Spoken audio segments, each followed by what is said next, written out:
Hello, everybody. Welcome, welcome. Happy Tuesday. My name is Casey Reed, and I am a two-time IATAN card holder and a silver leader on in travel knowledge and on Fantastic Voyagers.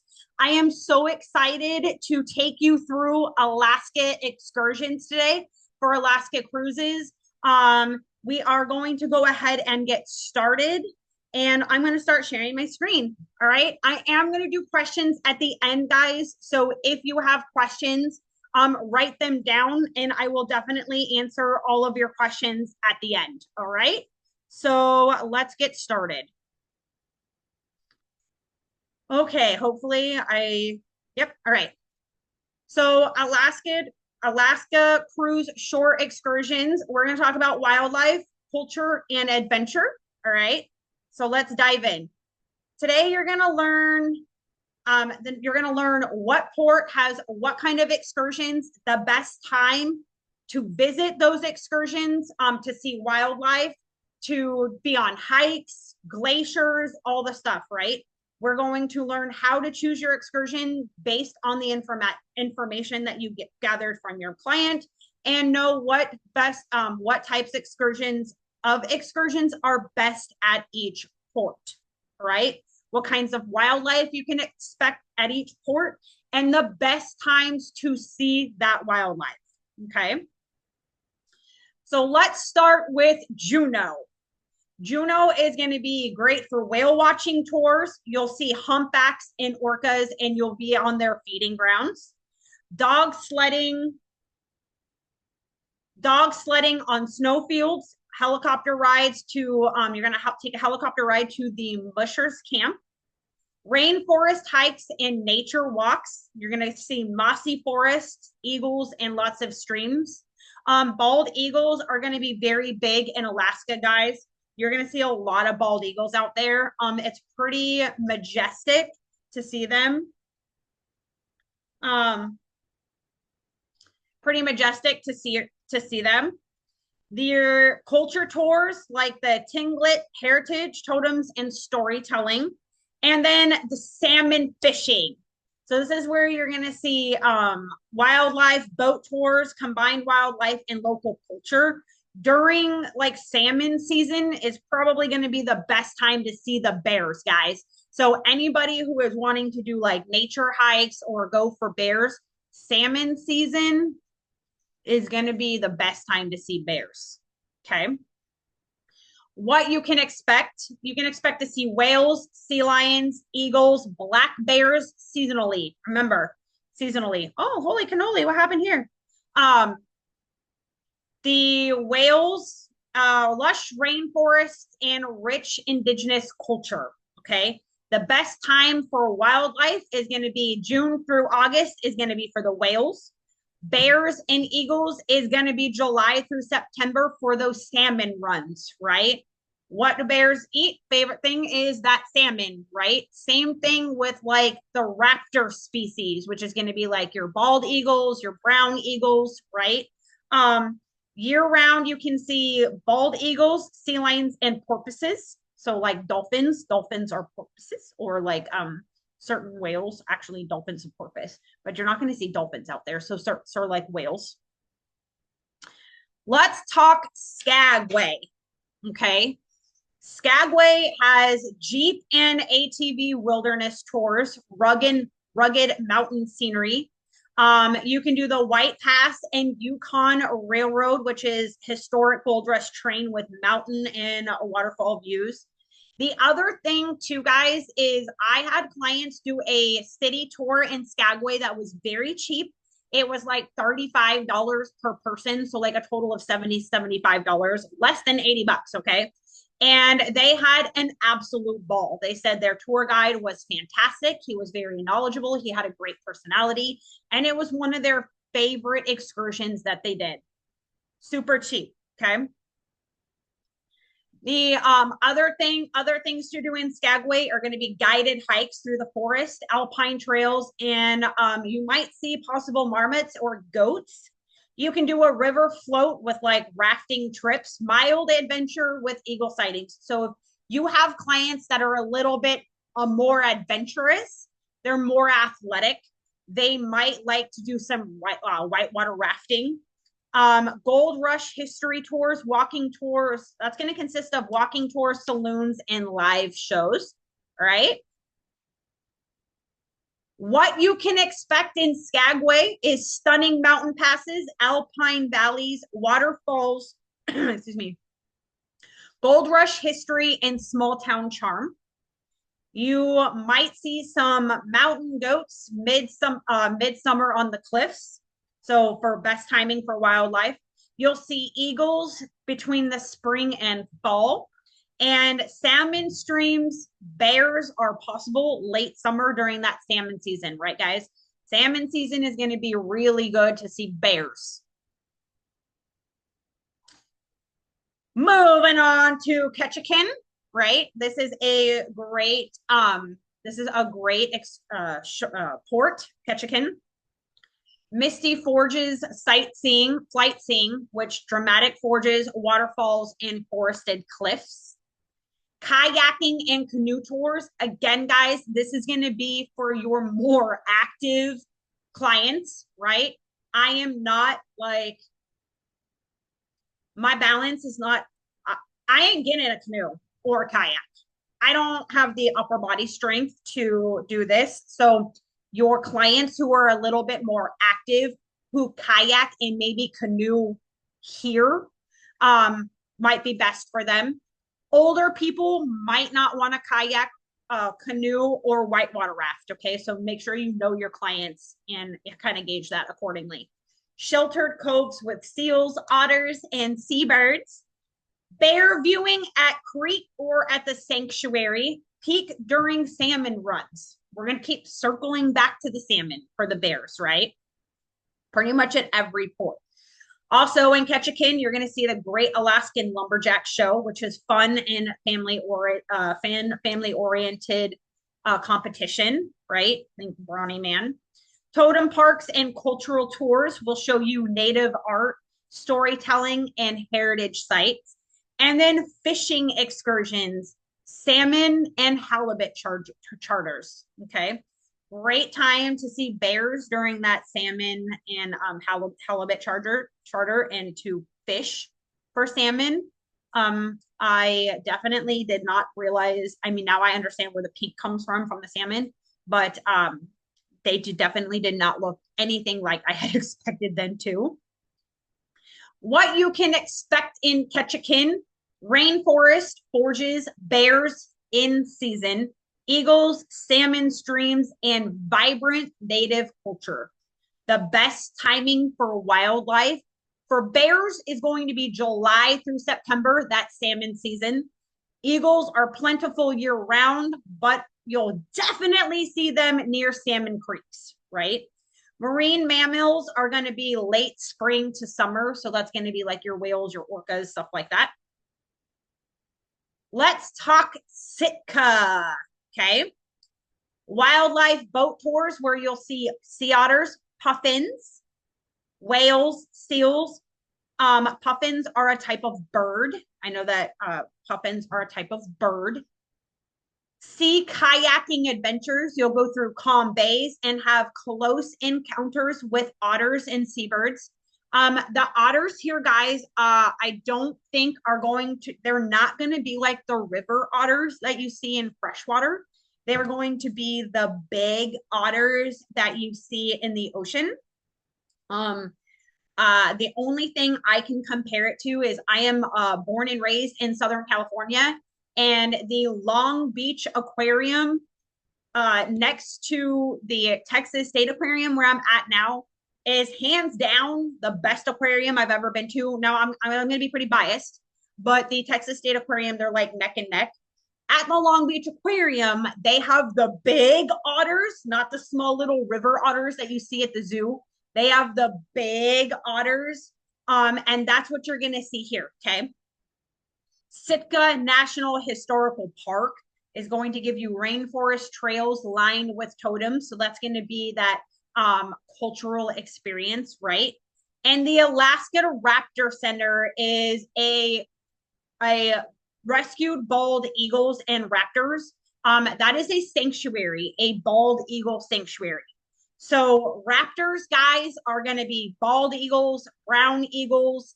What else is a raptor? I'm trying to think like what else is a raptor? Almost like the large birds like that. Like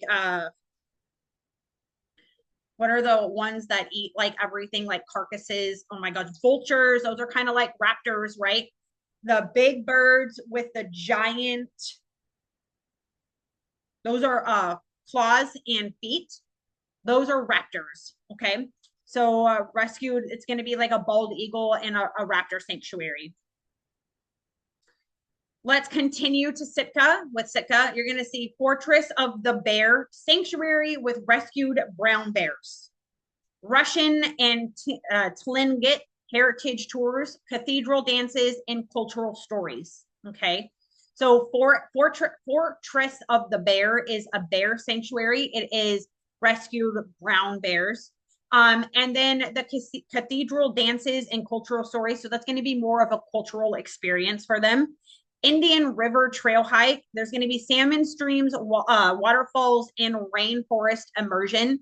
So keep in mind, guys, anytime it says like hike or canoe, make sure that you're inquiring with your clients, like how active they are, right? And then make sure you're reading the descriptions on how much you're going to be hiking, especially if you're booking these tours in Viator. It's going to give you a activity level, right? So it's going to give you like easy, moderate, or like hard, or like a little, you know what I'm saying? So make sure you're one asking your clients what kind of activity they do on the regular before you book them a hike that like they're not going to make it all the way through, where it's going to be very difficult for them. Okay. What you can expect in Sitka is a rich mixture of wildlife and culture, like eagles, otters, whales, bears, totems, and Russian history. The best timing to see the wildlife is going to be June through August for the whales and the otters, May through July for puffins, bears, July through September, wild and at the sanctuary. Okay. Eagles are abundant all year round, but remember, you're going to see more of those at like the salmon streams. So if you're hiking or, and you're going to be going through salmon streams like that. Now, let's talk icy strait. Okay. There are going to be a couple itineraries that come through the icy strait, right? So what you'll see at the icy strait is whale watching at Port Adolphus, which is going to be prime humpback feeding grounds. So when you are talking to your client and you're asking them what kind of experience they're looking for, if they say, oh, well, we want to do whale watching. Oh, great, Steve. What kind of whales are you looking to see? Because the different ports actually have different whales during each time of year. So are you looking more of like humpback whales or orcas, or like what are you kind of looking for? That way you can tailor their itinerary for the ports that they're going to see what wildlife they're looking for. Okay. Rainforest nature hikes, lush trails, bird life, and mossy landscapes. Native cultural performances, guys. The Tlingit stories, dances, art, salmon demos, and then fishing charters are going to be rockfish, salmon, and halibut. Okay. So if your client wants to go fishing for the icy strait, they're going to fish halibut, rockfish, and salmon. Okay. So if you got people that fish, that's going to be really important. All right. The Spassky River Valley Wildlife Search. This is going to be a chance for you to see brown bears, deer, and eagles. You can zip line. So Zip Rider Zip Line, one of the world's longest zip lines at 5,300 feet long. Okay. Again, I'm not putting an 80-year-old person on a zip line, no matter like, even if they're my dad who jumps out of perfectly good airplanes at 70 years old. Not doing it. Okay. So just make sure that you, when you're qualifying your client, you might not want to have a heart attack on the zip line, right? So you make sure that you're ensuring that their activity level is going to be, are you afraid of heights? These are some of the questions, right? What to expect at the icy strait: humpback whales, eagles, coastal brown bears, and authentic native culture, as well as adrenaline filled adventure. The whales are going to be the peak season between June and August. Okay. So if you have clients that are wanting to see humpback whales in May, probably not going to see them, right? Bears is going to be the best through July and September. Again, during those salmon runs, right?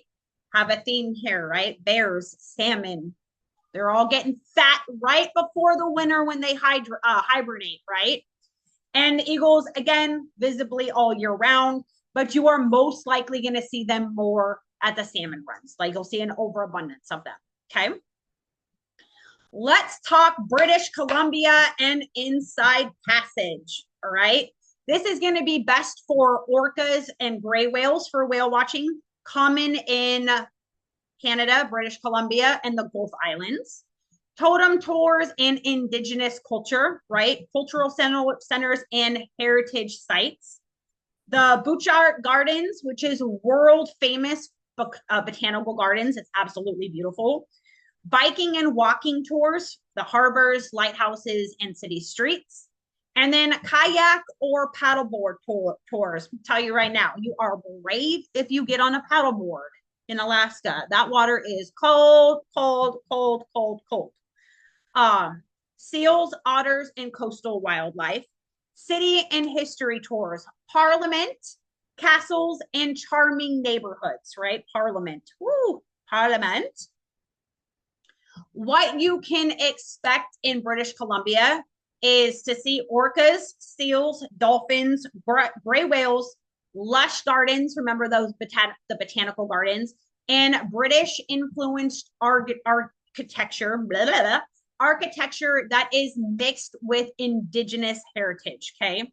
The best time for wildlife is May through October for orcas, but the best time for that is a specific season between July and September. Okay. The gray whales are on their spring migration, so between April and May.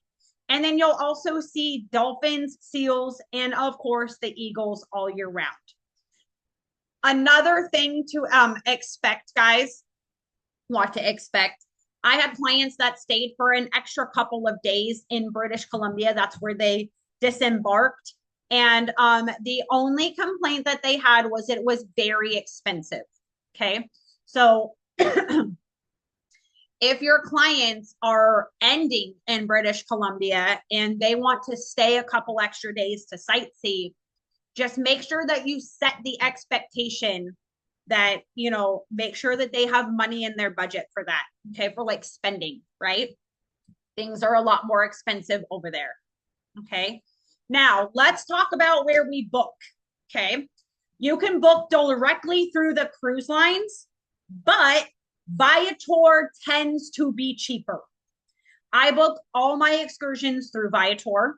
I will say the benefit of what I've been told, the benefit of booking directly through the cruise line is they are going to know where you are and that they're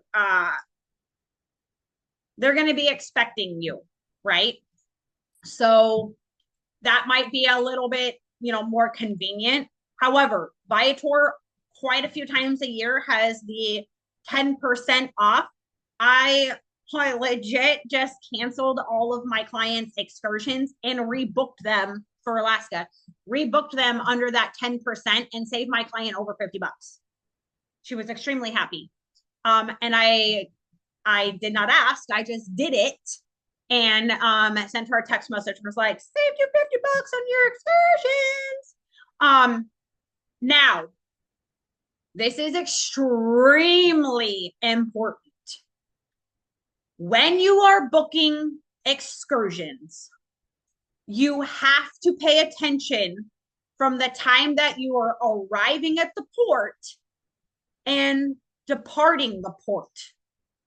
When you're looking at your excursions, let's say you're booking through Viator, it's going to tell you pickup time is this, drop off time is this. This is where it's going to take a lot of extensive research on your end. Okay. The reason for that is, let's say you book a whale watching tour in Juneau that is 6 hours, but you're only at the port for 4. If you don't pay attention to that, your client is not getting back on the ship at that port and you are in a world of hurt. Now you have to figure out how to get them to the next port. We don't want to do that. Okay. Also, keep in mind that it takes a little while to get off the ship. I always have like about a 2 hour. I give myself a 2 hour leeway, okay, to get on the ship. If we're disembarking at 4 o'clock and my clients get there at 4 o'clock, like most people are already, you know what I mean? That's the time they're wanting to leave. So make sure that they're there at least an hour to 30 minutes prior to disembarkation. Okay. So make sure I need to plug my laptop in. Sorry. Holy cannoli. Where's I just saw that I have the little leaf telling me that I am in battery.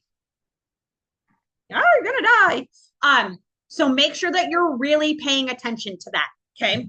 The other thing you need to keep in mind, guys, is you're going to need to do some research from one, let's say that they're not picking up at the port.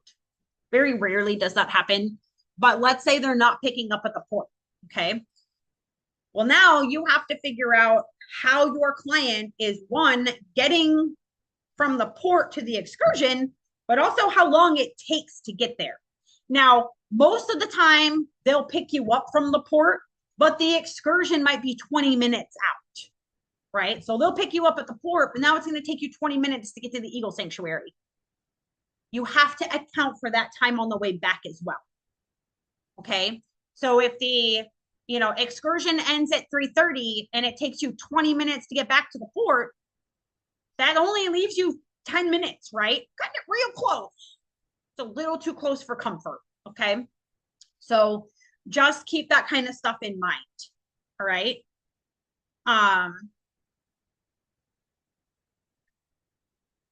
Now, questions.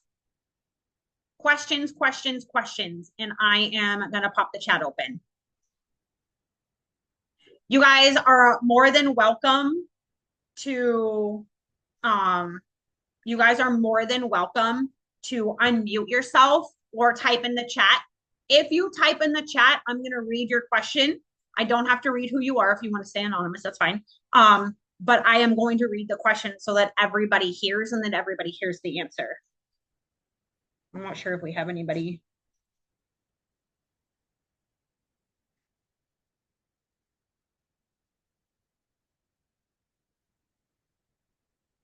And that goes for anybody on Facebook too. If anybody on Facebook has any questions, then